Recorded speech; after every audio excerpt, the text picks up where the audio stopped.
Bonjour et bienvenue. Donc, encore une fois, en anglais, pour les gens qui voudraient écouter l'interprétation en français ou bien en anglais, vous n'avez qu'à choisir la langue de votre préférence en cliquant sur le bouton Interprétation. Avant de commencer, je voudrais aussi reconnaître avec respect les peuples, les communautés autochtones dont les relations historiques avec la terre continuent jusqu'à aujourd'hui et, et, nous sommes situés sur leur territoire traditionnel. C'est là où on travaille. Vous pouvez donc vous présenter dans le chat en indiquant le territoire sur lequel vous êtes situé ou le traité par lequel vous êtes régi. Je m'appelle Harry Campbell, je suis directrice des programmes avec la coalition canadienne pour un système de santé écologique. Au nom de la coalition, j'aimerais vous souhaiter la bienvenue à ce webinaire des tendances d'investissement durable pour les fondations d'hôpitaux canadiens. Pendant cet événement, si vous avez des problèmes techniques, vous pouvez utiliser le chat. Si vous avez des questions, vous pouvez les poser dans la fonction Q&A. Nous allons aussi enregistrer cette présentation cet enregistrement sera envoyé à tous les participants et affiché sur notre site web. Cette séance est présidée par la Coalition canadienne pour un système de santé écologique en collaboration avec la Fondation de la famille Trottier, Peach of Ontario, l'Initiative canadienne du droit climatique et Quinn Partners. J'aimerais présenter notre magnifique équipe des chefs de file dans le domaine du financement durable, les soins de santé et la philanthropie. Nous avons le Dr Miles Sargent, directeur exécutif de CCSSE, chef de la, des soins de santé durable chez McMaster University, chef aussi, médecin-chef en chef de l'initiative écologique de Hamilton Family Health, cofondateur de Peach Health Ontario, président de Trees for Hamilton et aussi participant d'autres initiatives. De la Fondation de la famille Trottier, nous avons Flavie Desgagnés-Etier, experte en responsabilité sociale des entreprises et la philanthropie fondée au climato-intelligente, aussi chargée de cours à l'Université de Montréal, la Fondation Trottier et le bailleur de fonds du programme pour le capital santé et a fait des suspensions historiques. Nous avons aussi Francisca Quinn, présidente, fondatrice de Quinn Partners, qui a 25 ans d'expertise en conseil dans le domaine de la durabilité. Rosalie Vendette, directrice chez Quinn Partners, experte en investissement responsable depuis 2 décennies. Elle aide les détenteurs d'actifs à intégrer la durabilité dans leur stratégie. Sans plus tarder, je donne la parole à Flavie. J'aimerais donc prendre un instant pour insister sur l'importance de ce moment. L'importance de ce moment et de la conjoncture dans laquelle cette initiative s'insère. Le niveau, nous sommes dans une guerre tarifaire et le niveau d'anxiété sur l'économie est très élevé. À une époque d'incertitude, les marchés sont très volatiles. Donc, d'un côté, nous avons cette insécurité et de l'autre côté, les scientifiques nous avertissent que le trajet pour assurer, pour limiter le réchauffement à 1,5 degré sera bientôt impossible. Donc, on a déclaré récemment que les changements climatiques menacent les fondements de notre système financier. Donc, l'impact physique des changements climatiques affecte notre risque à long. Ce n'est plus un risque à long terme, c'est un risque à court terme. Euh, sur cette note très positive, j'aimerais dire que plus que jamais, comme détenteur d'actifs et investisseurs, intégrer les pratiques d'investissement responsable reflètent non seulement nos valeurs, mais aussi les fondements. Il s'agit de bien s'acquitter de nos devoirs fiduciaires. Ces fondations sont parmi les institutions les plus respectées, gardiennes de la santé de la communauté et qui doivent aussi protéger leur réputation. Euh, les, les fondations d'hôpitaux essaient de régler des problèmes qui pourraient impliquer un risque significatif et même pourraient affecter leur licence sociale. Nous voulons donc donner au CA des fondations d'hôpitaux les outils, les savoirs et la confiance pour prendre des décisions proactives. Euh, on, on, on voit que de plus en plus de fondations sont prêtes à effectuer ce virage. Ce qu'il nous faut maintenant, ce n'est pas la perfection, c'est l'élan. Ces petites étapes fondées sur des données probantes. J'espère que vous allez bien profiter de ce webinaire et n'hésitez pas à nous rejoindre si vous voulez en savoir davantage. Maintenant, je donne la parole au docteur Miles Sargent. Merci beaucoup, Flavie. Comme Flavie a dit, merci beaucoup d'être venu pour écouter sur ce thème important. Je suis médecin à Hamilton, médecin de famille. Je travaille avec les patients ambulatoires et aussi chez Hamilton Health Sciences. Je travaille aussi à temps partiel, surtout car je suis le directeur général de la coalition canadienne euh, pour les soins de santé écologiques qui existe depuis 2000. Je vais résumer en vous disant que l'objectif de ce projet est simple. Nous voulons soutenir les CA des fondations d'hôpitaux à intégrer l'investissement durable dans leur stratégie financière en démontrant euh, euh, l'aliment ou l'harmonisation des investissements avec les considérations ESG. Suivante, s'il vous plaît. Donc, on me demande souvent, qu'est-ce que tu fais ici? J'aime toujours répondre à cette question dès le départ. Euh, le, le, système des soins de santé est responsable de 5% des GES du Canada. Et ça comprend toutes les sources de GES, d'émissions. Euh, les soins de santé dans le nord mondial sont responsables d'une grande quantité, un grand volume de GES. Donc, nous générons ces émissions qui nous affectent, qui affectent donc le réchauffement planétaire. Je comprends la différence entre CA opérationnel et un CA de fondation et on parle aux deux CA. Cette diapo provient des États-Unis et porte sur les systèmes de santé publique dans ce pays-là. Ce que l'on voit, c'est que de ces 5%, quels sont les éléments importants? À 10 heures, en la couleur orange, on voit que le transport représente 4%.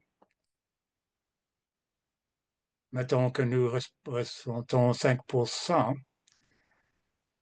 Je me souviens quand mes parents ont acheté une petite voiture dans les années 70 à cause du problème du transport et du pétrole. C'est un thème d'actualité depuis longtemps. Nous avons beaucoup de voies cyclables et on ne s'en sert pas. C'est difficile de réduire le transport, les émissions émanant du transport. Alors, la chaîne d'approvisionnement, oui, on s'en occupe. Nous avons un partenariat avec Supply Ontario. Le gouvernement de l'Ontario s'intéresse à acheter, à se procurer beaucoup de choses localement à cause de ces tarifs. Oui, maintenant, la partie en vert, ce sont nos investissements. Ces investissements ne peuvent pas se rendre à zéro, mais il s'agit d'un aspect important. Nos investissements représentent 28% des émissions de gaz à effet de serre. On peut les réduire de 2 tiers. Il n'y a pas d'investissement parfait, mais on peut en réduire l'apport considérablement. Suivante, s'il vous plaît. Donc, il y a 3 étapes, 3 phases du projet. Nous avons terminé la première phase C'était le sondage. Merci beaucoup d'avoir participé à ce sondage. Pour les gens qui n'ont pas pu répondre à ce sondage, on vous invite encore à le faire. Nous passons donc à la deuxième phase, la partie en vert. Il s'agit d'élaborer, de créer une communauté de pratique. Les CA des fondations ont le devoir de faire de l'argent et euh, obtenir un rendement sur leurs actifs. Et donc, on est en train d'élaborer, de créer cette communauté de pratique. Et peut-être qu'il y aurait aussi la possibilité de soutien personnalisé. Sur cela, je vais donner la parole à Rosalie. Merci, Miles. Plaisir d'être ici avec vous. Euh, Avant de parler du sondage, en fait, j'aimerais d'abord parler du sondage. Et d'ici la fin du webinaire, on espère que vous aurez appris sur l'intégration des pratiques ESG dans les décisions et dans la gestion des investissements. Alors, on aimerait donc explorer avec vous les tendances de l'investissement durable, certaines barrières et défis euh, qui sont associés avec ce type d'investissement, mais aussi les occasions à saisir et les pratiques exemplaires qui permettront de faire avancer l'investissement durable.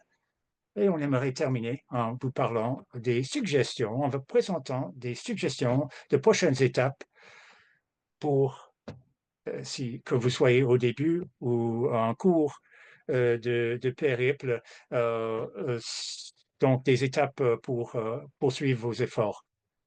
On a rejoint 78 fondations et on leur a offert un sondage de 27 questions en décembre et en janvier. On a fait le recueil des résultats et en février. Donc, ce que vous allez voir, c'est un résumé de ces résultats. Avant de vous présenter les chiffres à la prochaine diapo, on aimerait s'assurer, s'assurer que tout le monde comprenne la définition de SG. Miles parlait donc des considérations écologiques, sociales et de gouvernance. Il y a aussi comme synonyme l'investissement durable. Il s'agit d'intégrer ces considérations dans la gestion, les processus d'investissement. Au début du cycle de vie, donc quand vous cherchez des investissements, quand vous prenez les décisions, mais aussi pendant tout le cycle de vie de vos investissements. Quand vous êtes détenteur actif, quelles sont les croyances aussi qui sous-tendent ces politiques d'investissement? Bon, l'investissement durable est, bon, il s'agit donc d'étudier tous les risques qui permettent d'approfondir les idées sur le rendement final. Et c'est donc une façon d'harmoniser vos pratiques avec les attentes des euh, euh, parties prenantes et avec certaines évolutions.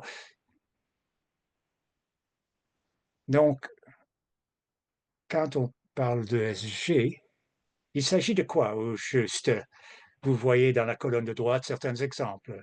Pour ce qui est de l'environnement, on parle du climat. En quoi nos actifs sont-ils protégés des risques potentiels des changements climatiques, des événements physiques comme les ouragans et d'autres? Bon, et la liste peut se poursuivre.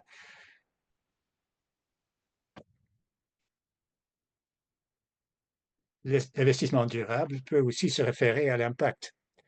Comment puis-je faire accroître l'impact de mes investissements en ciblant certaines pratiques?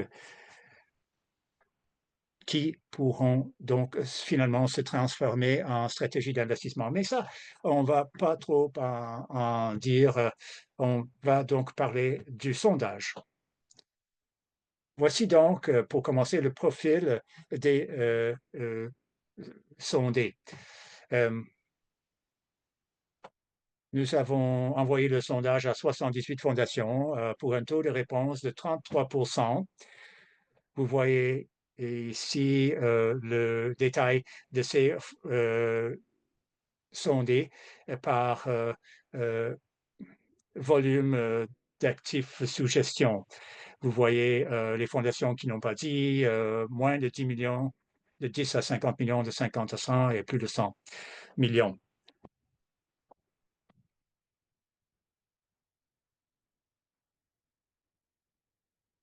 Euh, et parmi les 78 euh,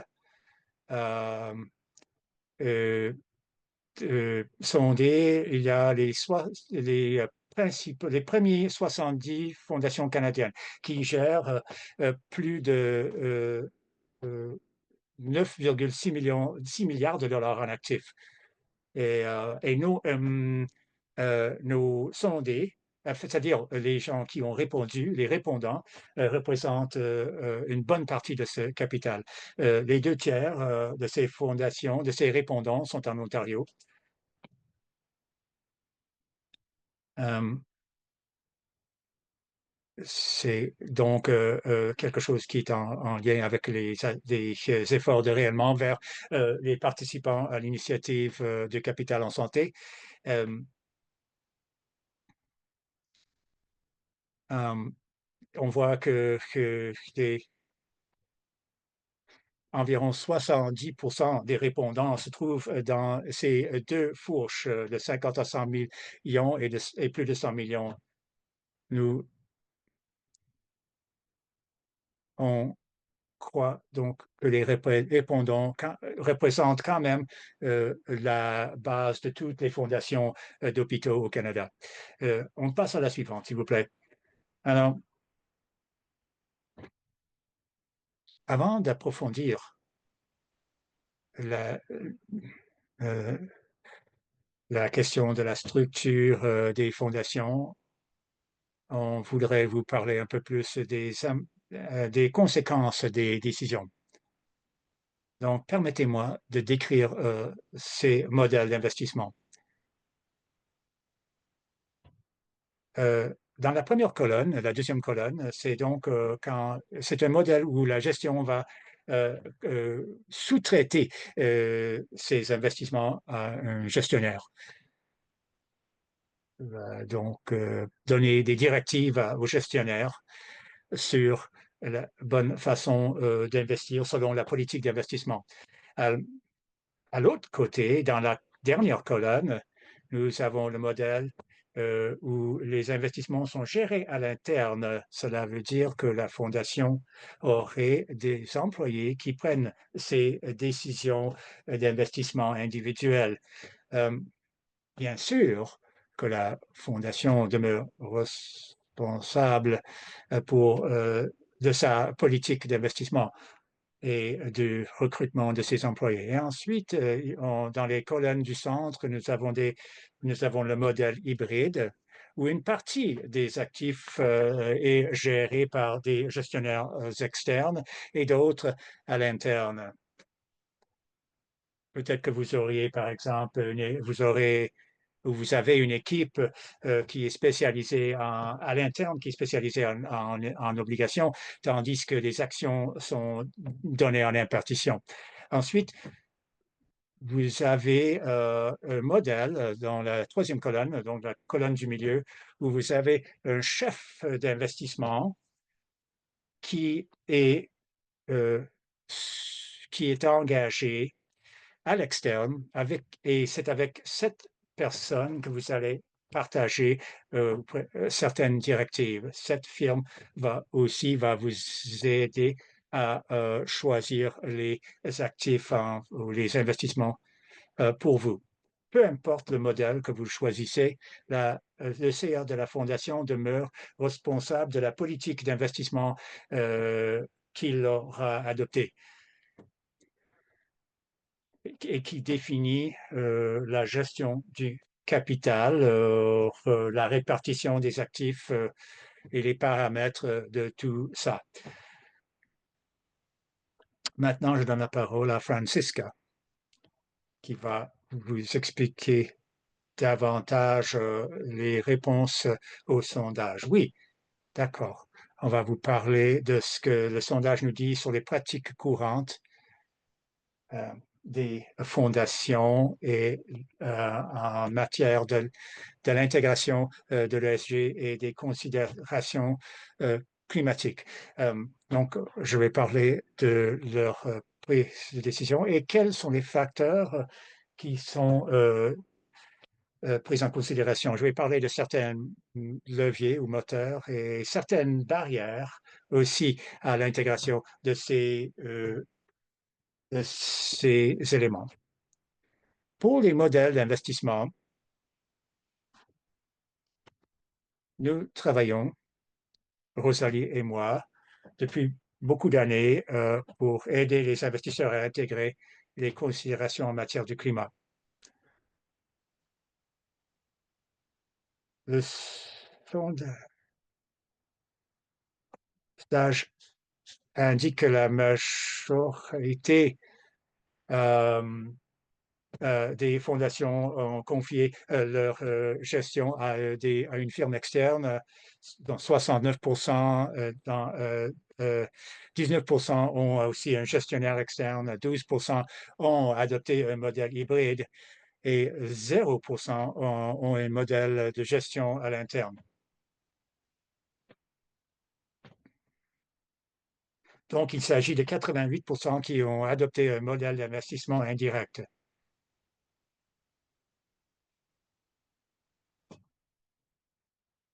Où c'est un modèle où ce sont des parties externes qui gèrent le capital. Euh, et il s'agit donc d'offrir des moyens d'influencer les décisions au CA, aux fondations. Voici une diapo qui présente l'organigramme, un organigramme qui indique euh, les différents influenceurs des investissements. Au centre, vous avez la fondation, son CA. Très souvent, les fondations ont un comité d'investissement qui se penche sur les détails et émet des recommandations. Il y a aussi souvent des conseillers en investissement qui peuvent soutenir la répartition des investissements. Aussi, plusieurs des plus grandes fondations aussi personnel interne. Le CA va donc adopter une politique d'investissement qui va être déléguée à selon le modèle d'investissement, aux gestionnaires d'investissement ou aux chefs d'investissement externes. Donc, cela nous indique les canaux d'influence des décisions en matière d'investissement. Vous, donc, comment vous allez faire savoir à ces gens vos intérêts. Euh, plusieurs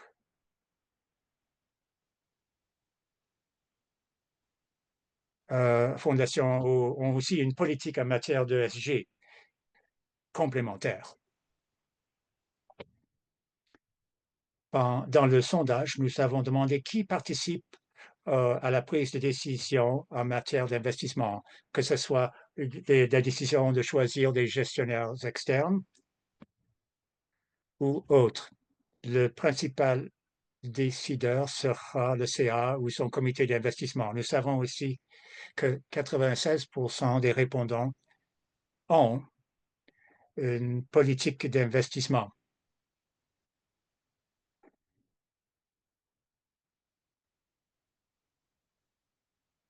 Le CA et le comité d'investissement donc prennent ces décisions, mais il y a d'autres parties impliquées ou qui influencent ces décisions. Il y a les conseillers externes, les professionnels externes qui sont impliqués dans 43% des, dans les décisions pour 43% des répondants et 32% des répondants ont ou des sondés ont du personnel à l'interne qui participe aux décisions d'investissement. Un autre exemple donc de la gouvernance des investissements. Suivante, s'il vous plaît. Nous voulions comprendre dans les politiques d'investissement existantes, est-ce que ces politiques comprennent des considérations en matière d'ESG? On a trouvé que la moitié des fondations sondées ont parlé de l'intégration d'ESG au niveau du CA, et environ la moitié euh,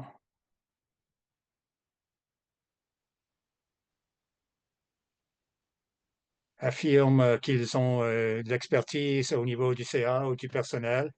Et 50% ont dit qu'ils sont en train d'enraciner le ESG ou le climat dans leur politique. 46% ont dit que non, ils n'incluent pas les facteurs ESG dans leur politique d'investissement. Alors, si on prend un peu de recul pour examiner l'industrie des investissements, aujourd'hui, la plupart des caisses de retraite au Canada intègrent de tels facteurs dans leur politique. La plupart des gestionnaires d'actifs tiennent compte de ces facteurs.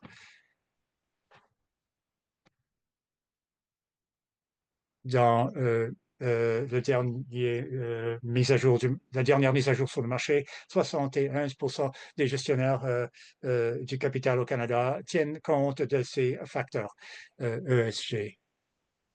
Donc,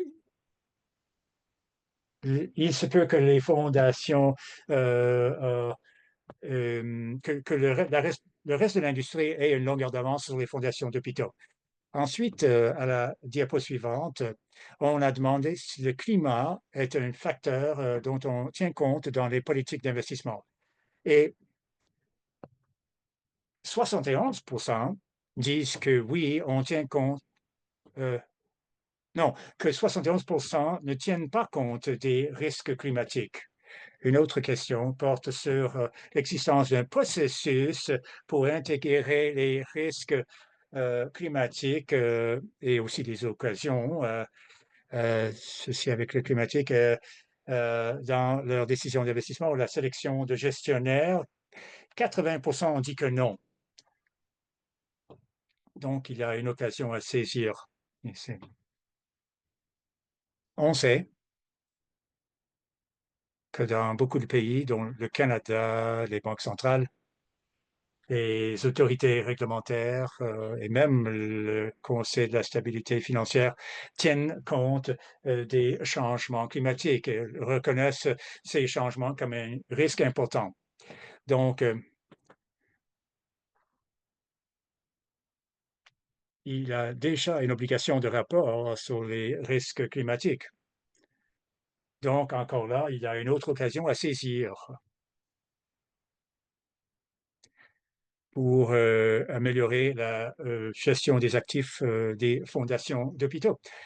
Je voudrais parler aussi des facteurs qui influencent le processus.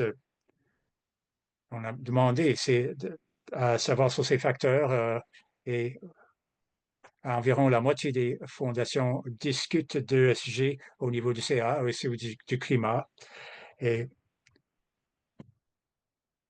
c'est que plusieurs administrateurs siègent sur d'autres CA qui ont ces discussions. Ils ont aussi Euh, on a vu qu'ils sont influencés par les tendances de l'industrie, par les attentes des grands bailleurs de fonds. Ils demandent si les fondations intègrent ces considérations de durabilité dans leurs décisions. D'autres parties prenantes, comme les membres de la communauté, le personnel de l'hôpital, ont des attentes dont on tient compte. Et donc, pour les fondations, ce sera utile de maintenir un dialogue actif avec les parties prenantes. Ce serait donc une façon d'avancer. Mais il faut avoir les outils en place afin d'effectuer le virage. Et finalement, un constat sur les barrières à l'avancement. Il semblerait qu'il y a un manque de compréhension de l'utilité des considérations en matière de durabilité.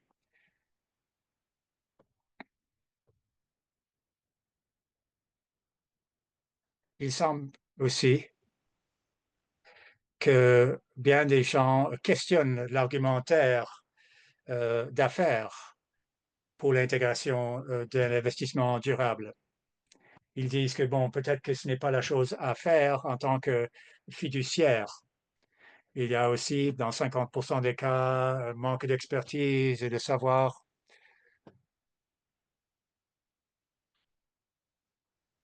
Souvent, il n'y a pas de produit disponible qui pourrait faire l'affaire.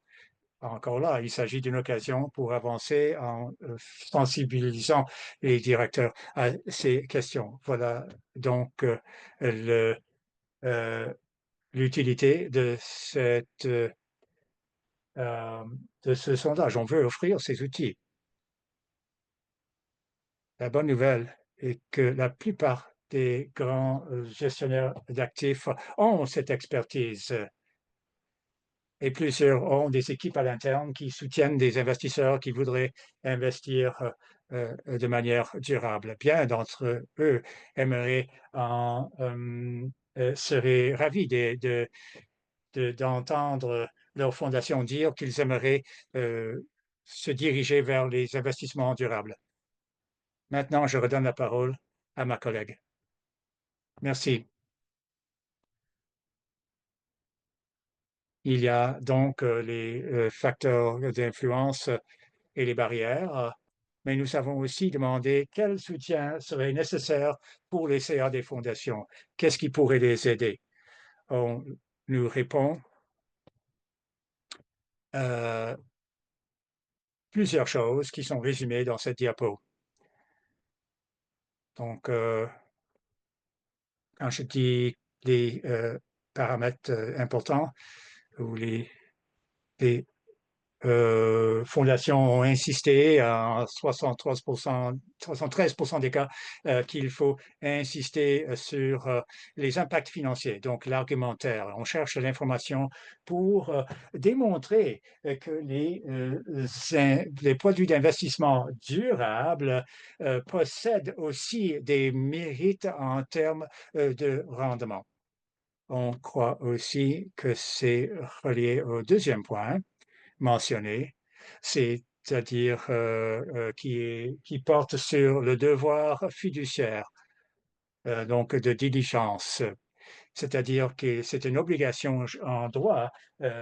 Si on intègre la durabilité dans les critères, il faut prouver, il faut démontrer que cela ne va pas contredire ce devoir de diligence. Il y a beaucoup de rapports qui indiquent, qui confirment justement qu'il faut tenir compte de tels paramètres, mais il faut que les CA soient mieux sensibilisés à ce sujet. Troisième point, il faut avoir accès, disent-ils, à des études de cas pour savoir comment ça fonctionne chez les pairs. On espère que ce webinaire vous aidera sur cette question. On pourra en dire davantage sur ce que d'autres fondations font au Canada. Il y a des exemples mais il faut raconter ces histoires. Il faut que ce discours soit entendu. Il y a aussi la question de la formation et l'accès aux outils. Les outils qui pourraient soutenir les fondations d'hôpitaux, euh, donc les politiques, des modèles de politique. Euh, Par exemple, quand je choisis gestionnaire d'actifs, quelles questions dois-je lui poser et comment est-ce que je suis ses activités afin de tenir compte de tout ce qu'il fait. Tout cela peut être abordé par l'initiative de Capital en Santé. Il y a des présentations, des formations que l'on peut offrir au CA et aussi aux communautés où on va donc, notre groupe va aider à créer les outils afin qu'ils soient accessibles à toute la communauté. Suivante, s'il vous plaît. Nous voulons terminer en parlant, en présentant le recueil, le portrait qui ressort de toute cette analyse. Alors, c'est une analyse de la maturité des fondations et on a créé donc 3 catégories. On croit, selon les réponses obtenues, qu'environ le quart des fondations n'ont pas encore, sont au tout début de leur périple.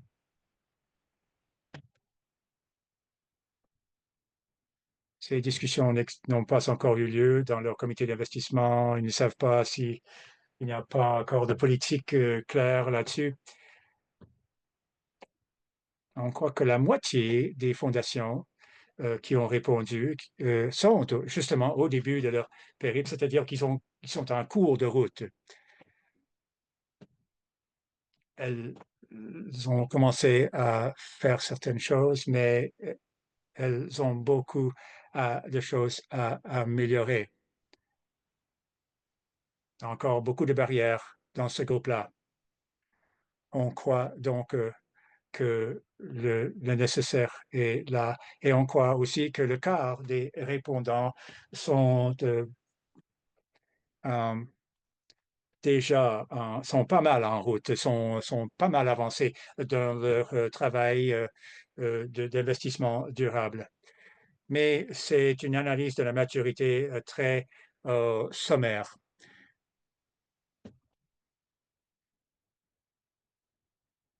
Nous présentons donc ces données de manière agrégée, car il s'agit de données confidentielles. Voilà donc la fin de notre présentation. Quelques leçons à tirer de cet exercice. Nous avons constaté un intérêt croissant pour l'investissement durable, avec plusieurs fondations qui sont déjà au début ou en cours de route. Le modèle d'investissement joue un rôle clé. Comme la majorité des investissements sont gérés à l'externe, il y a, il, il, il est essentiel d'adopter le bon modèle d'investissement afin d'intégrer la durabilité dans les processus de décision. Il y a des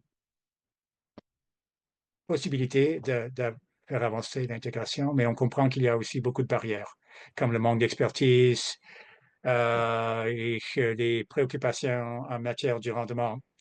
Et on espère pouvoir donc sensibiliser les fondations afin de surmonter ces barrières. Si vous êtes au tout début de votre périple, nous vous laissons nous voulons vous proposer ces simples étapes. Commencez par la discussion. C'est l'un des principaux moteurs qui ressort de notre sondage. Il faut que la discussion s'amorce. Où en sommes-nous? Où en sont les administrateurs sur la question de des investissements durables.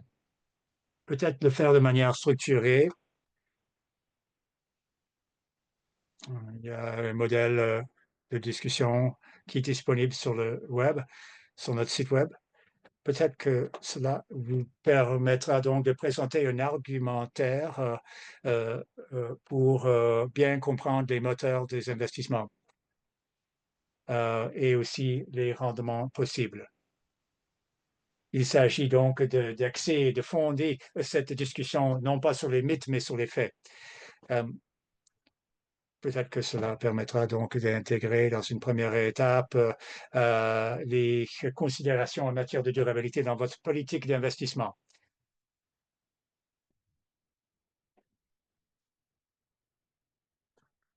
Comme document annexe, si vous êtes déjà en cours de route et que vous voulez poursuivre vos efforts, les investisseurs institutionnels définissent les engagements. D'accord, vous avez défini vos valeurs en matière de ESG, mais qu'en est-il du climat? Avez-vous des objectifs spécifiques? Comment est-ce que cela se manifestera dans l'application? Ensuite, il faut impliquer les gestionnaires d'actifs,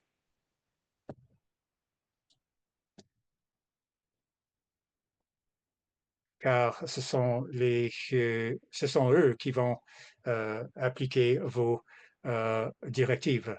Est-ce que les directives ont été bien précisées et aussi au moment de l'engagement des gestionnaires? Est-ce que vous insistez sur ces différents critères? Vous devez prioriser la transparence aussi. Personne ne s'attend à la perfection, mais il y a plusieurs parties prenantes qui aimeraient en savoir davantage sur votre périple d'intégration, qui aimeraient savoir un peu plus, connaître vos réflexions sur ces questions. Sur cela, je vais redonner la parole à Harry. Merci beaucoup. Nous allons maintenant bientôt écouter les questions. Si vous voudriez euh, savoir comment vous pouvez être assisté par Capital en Santé, on est là pour vous. Donc, nous insistons sur la confidentialité, c'est important de le dire. Et donc, il y a quelques options pour vous aider. Vous pouvez rester à l'affût des présentations prochaines.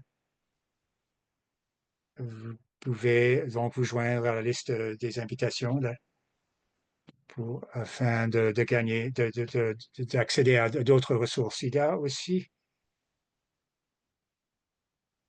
donc vous pouvez vous inscrire sur cette liste, vous abonner à cette liste d'envoi. Vous pouvez aussi me contacter directement si vous voudrez euh, euh, tenir une réunion informelle avec votre équipe. On peut vous offrir des présentations confidentielles. Si vous ne savez pas comment initier une telle discussion, on peut vous aider.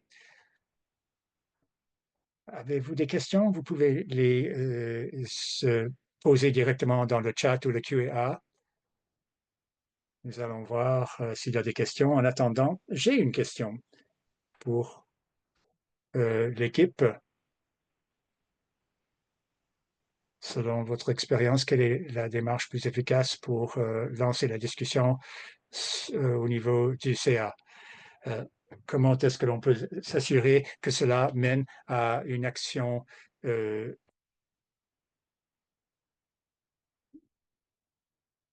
significative? Alors, je vais commencer. Pour commencer, comment lancer la discussion?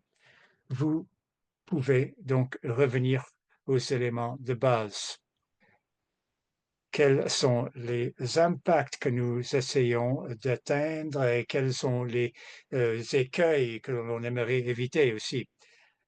Donc, peut-être qu'il pourrait y avoir une discussion informelle basée sur des éléments rationnels, aussi sur les, les croyances. On pourrait donc examiner les différents éléments importants qui, ça c'est une possibilité. D'autres étapes ou actions, peut-être que je peux ajouter que ce que nous avons vu à plusieurs reprises, ce sont des discussions qui ont été provoquées par les questions des bailleurs de fonds. Peut-être qu'au lieu d'attendre d'être confronté par ces demandes des bailleurs de fonds, que l'on pourrait agir de manière proactive et afin de tenir une discussion euh, détendue, car c'est quand même un thème qui exige du temps pour bien le maîtriser. Alors, et, et bon, on s'est dit aussi qu'il serait peut-être bien d'éviter les valeurs personnelles. Il y a des gens qui ont des valeurs personnelles. Et quand on oriente les organisations, on essaie de présenter les données probantes, les facteurs qui existent. Peut-être qu'un point de référence que les gens pourraient consulter serait l'Association canadienne pour les investissements responsables. Aussi les principes directeurs de l'Association des investissements responsables. C'est une association internationale avec plus de 5000 membres qui représentent plus de 50% de capital qui est géré dans le monde. Tous les grands investisseurs institutionnels ont accepté ces critères. On est en train de créer, avec les cotisations à l'association, des outils pour les fondations. Donc, il y a beaucoup de choses qui peuvent soutenir, qui peuvent étayer une bonne discussion. Il y a déjà eu des questions quand on parlait aux administrateurs de fondations quant à la bonne façon d'optimiser le temps des gens et comment est-ce qu'on peut adopter aussi des stratégies passives. Francisca. Non, Rosalie. D'accord.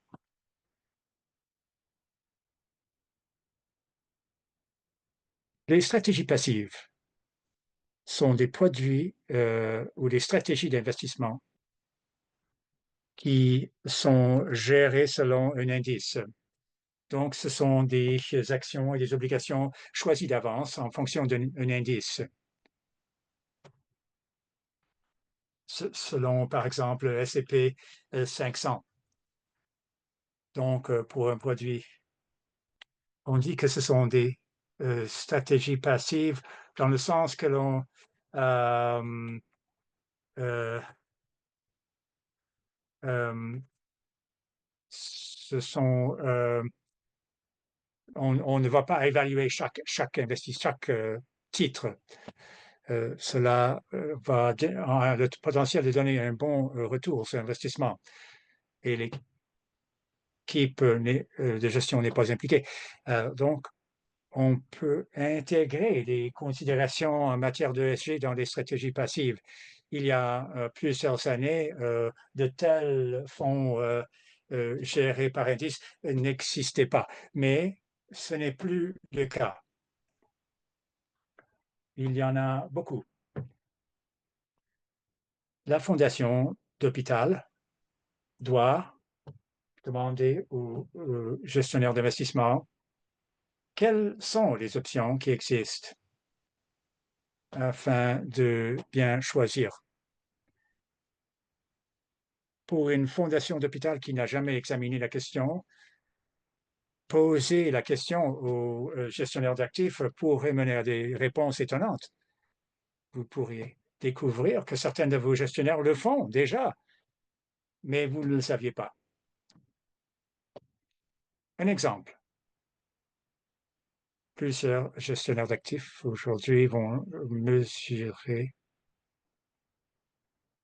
les émissions financées.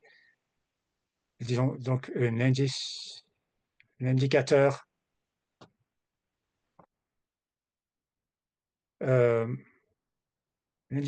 qui porte sur l'empreinte carbone. Et on pourra découvrir que dans un certain marché, euh, il y aura des fonds qui auront qui représenteront des émissions de gaz à effet de serre beaucoup moins élevées que d'autres.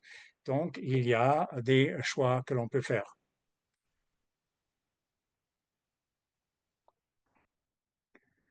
Pour revenir aussi aux questions d'indicateurs, des indicateurs,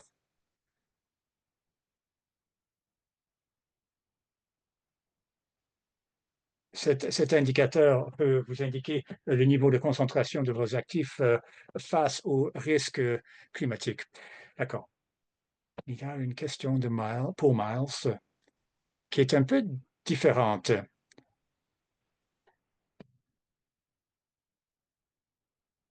Vous avez indiqué que les actifs sont responsables de 41% des GES. Y a-t-il un plan d'action visant à travailler avec l'approvisionnement, le service d'approvisionnement, afin de trouver euh, euh, une utilisation ultérieure pour ces équipements? Généralement, on voit le chiffre de 60%, non pas 41%, 60% pour le Royaume-Uni. Au Québec, il y a une étude qui a indiqué que la chaîne d'approvisionnement représente 80% des émissions. La diapo sur les États-Unis, qui comprend les investissements, réduit ce chiffre. Donc, ça c'est le chiffre. Bon, ça c'est voilà pour les chiffres. Pour ce qui est dans l'étude, les études du Royaume-Uni et du Canada, de ces émissions émanant de la chaîne d'approvisionnement, les produits pharmaceutiques représentent 25%. Donc, il y a plusieurs éléments qu'il faut examiner. Nous, voilà, 3 ans, nous avons parlé au chef d'approvisionnement des grands hôpitaux ontariens dans le cadre du projet PEACH. Ça, c'était à la fin de la COVID. On leur a dit, avez-vous vu à quel point vous êtes important dans les solutions au changement climatique? La plupart ne le savaient pas. On a un groupe qui se réunit à tous les 2 mois. Si c'est pertinent pour vous, vous pouvez vous joindre à nous. Certains des hôpitaux ont envoyé une lettre à leurs euh, fournisseurs en demandant des produits écologiques. Ensuite, il faut ajouter ce texte aux appels de proposition. Quand vous ajoutez des produits, vous tenez compte non seulement du prix, mais aussi de la durabilité. Euh, euh, je crois que vous parlez surtout du plastique à usage unique. On a un projet qui porte sur cela. C'est un aspect très important de la solution. On peut passer de l'économie linéaire à l'économie circulaire. Oui, cette personne, je pourrais vous aider avec cela. Dernière question. L'une des barrières porte sur l'incertitude en matière du portrait financier. Comment peut-on rassurer les CA que l'investissement durable ne rime pas avec la perte de rendement? Euh, Moi, j'aime ça citer les études universitaires. Il s'agit d'une méthode et il y a donc une étude, une méta-étude de NYU qui à examiner l'impact sur les entreprises et sur les fonds. l'intégration de la durabilité dans les entreprises. Dans 58% des études, donner des résultats positifs pour les entreprises. Pour ce qui est du fonds, l'intégration de ces critères ajoutés euh, des résultats positifs dans 33% des cas. Dans 60%, au total, 60% des études ont donné des impacts positifs. Quand on isole les risques climatiques, oublions les autres aspects de la durabilité. Les résultats sont très similaires pour les entreprises, mais pour les fonds, les 43% des données des résultats positifs en matière du climat, c'est-à-dire dans 43% des études. On pourrait citer d'autres études universitaires et aussi le rendement des grands investisseurs au Canada, les grandes firmes de caisses de retraite, par exemple, au Canada. Placement Québec, Info Alberta, ce sont tous des chefs de file de l'intégration de la durabilité dans leurs décisions. Les résultats parlent pour eux-mêmes. Les résultats sont très éloquents. Donc, la croyance fondamentale est que ces considérations permettent de gérer les aspects négatifs des fonds. Bien des investisseurs ont réalisé des études. Et donc, ça permet, entre autres, de réduire la volatilité des portefeuilles.